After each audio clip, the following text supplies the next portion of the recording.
Bron's 39, pushing 40, but yet he's still cooking to this day.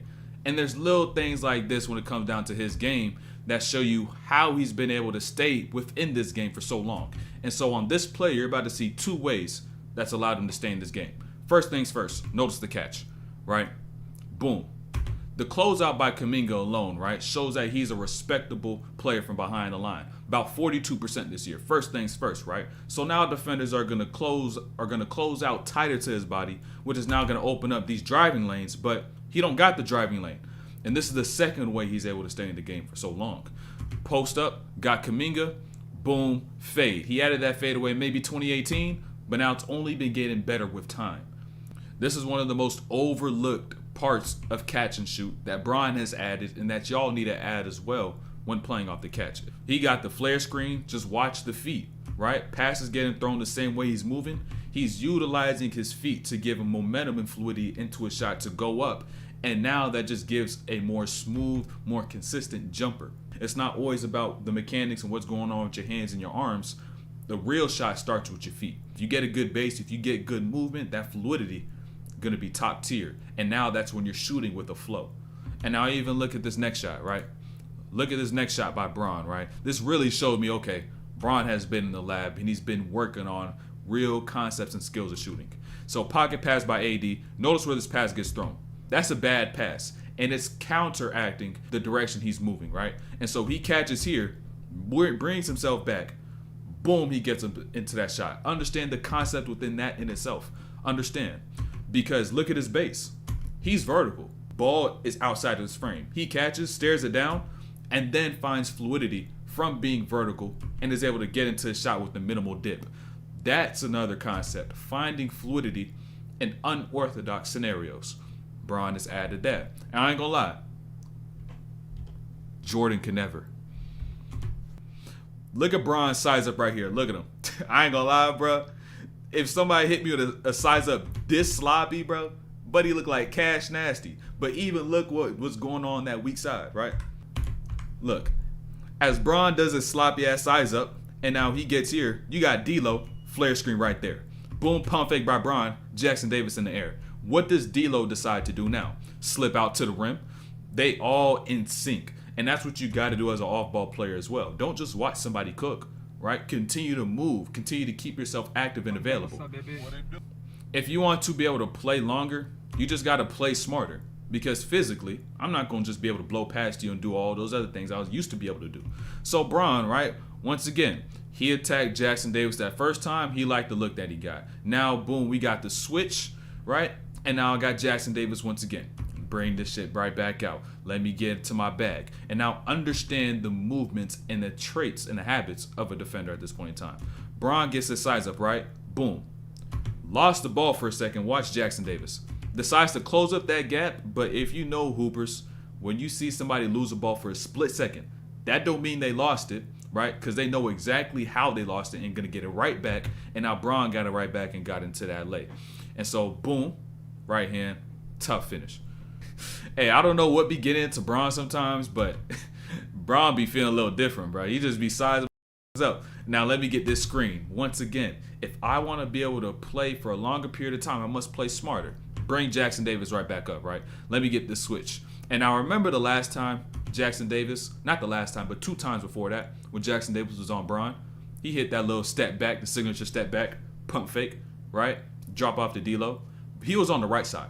Right? Remember, he was on the right side, but this time, he's on the left side. And so what is he going to be able to do? And what's going to be more comfortable for Bron being in this situation? I can now really use that step back. And I even get hit on the elbow, boom, bucket. He was really cooking, right? And also, 3 times, 3 buckets, same defender. That's efficiency. Bron on the pop, right?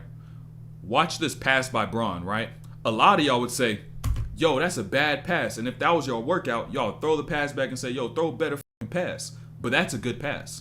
Because what Bron did with this pass is that with Chris Paul already knowing where he must rotate, he throws the ball to Dinwiddie into more space and now forces Chris Paul to cover more distance and allows Dinwiddie to also get more rhythm with his steps and with his base. So now he can get up into a shot and can knock it down.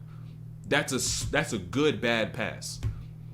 This is how Bron has been able to play in layers, not just this year, but his whole career. So now he got the switch on to Chris Paul, right? And now with the switch on to Chris Paul, you're like, all right, that's a baby, that's cooked, that's barbecue chicken, right?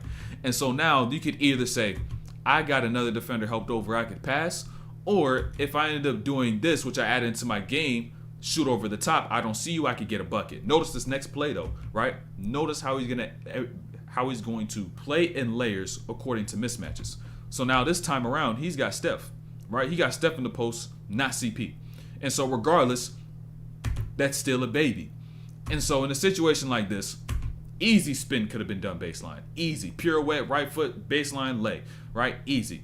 Right? But at times like this, with this play style, I must now, instead of always seeking my own shot and understanding I got a double that's right there, one pass away, I'm now going to pass up that opportunity I had going baseline so that Dinwiddie could get a touch, Reeves could get a touch, Hachimura could get a touch, and mentally, just by getting a touch, they all stay engaged.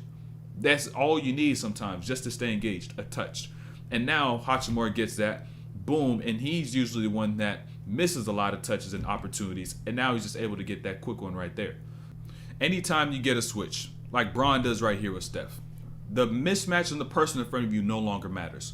How's the help defense playing, right? And now what is Bron doing? He's reading the person who will blow up the action, which is Draymond Green right here. And so as Draymond begins to retreat, what does Draymond do? Turn his head for a split second. Now what does Bron do?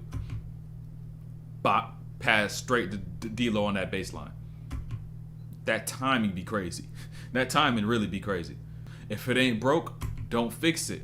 Bring back Jackson Davis. Bring back Jackson Davis. And this is one of the reasons even why Bron is even still able to play and be able to display his skill, is that they actually got spacing now, right? They got solid spacing, whereas years past, they all just would have stacked up crazy. But they actually have some capable shooters around Bron, so we could see him do some things. And now little things like this, boom, behind the back, we get to see a little bit of that bag work. They got no rim protector, by the way. And you had two stacked up on that left, I'm gonna go right.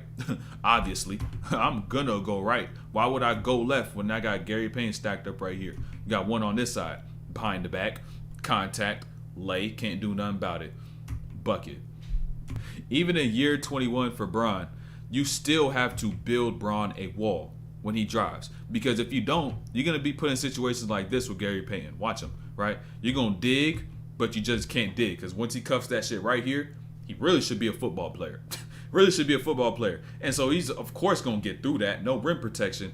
And now Gary Payton's like, damn, I was right there. Should have plugged the whole thing. You should have just plugged the whole lane. Should have plugged the whole lane, but you missed it. I need y'all to understand this. Bron, whatever's going on with Bron, understand this. Look at the time as to which Bron gets his foul call. He gets it right there on that bump. Why? Defender is not set. Defender is continuously moving. And so now when y'all playing in actual organized games and you see someone's backpedaling on you, what's going to allow you to be able to get to the rim and get a foul, get a bucket, or get to the line? If you just bump this player while they're not fully set. And now Bron is able to get that and one, just off the bump into contact. This is a luxury Bron has had now. He gets this catch. Notice what Klay Thompson does. Step out the paint. When Darvin Ham decides not to put these defensive lineups out and actually put in players who could shoot the ball, Bron has lanes to attack. Whether you want to go left or want to go right, because you got D'Lo on that left side, Draymond won't help. Right? He actually has space, and now he can just get easy buckets, boom, and one. So all these Vando, Cam Reddish, Taurean Prince, three in the same lineup, that shit is weak. Don't do that shit no more, bro. We can't see Bron cook if you continue to do that. And the team is still worse because you can't score. This is the one thing all y'all could get from Bron, regardless if you 6'9", 250 or you 5'9", 150, right? Understand, right? It's not about how well he gets through contact and finishes. It's how he finishes. Left hand at that. Y'all need that left. Y'all need it. And that's a skill of Bron's as to which people overlook because they see athleticism, but yet when he gets to the rim, he finishing both hands, inside hand, outside hand, high off the glass, float, don't matter, both hands. This season, like Bron's full skill is on display.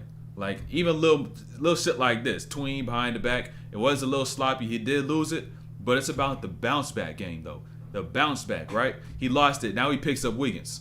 And understand, 250, 260. Don't matter if I'm pushing 40. I'm still could play bully ball, right? Boom, bump. Just too little. Drop step, lay. Easy. Still dominating, pushing 40.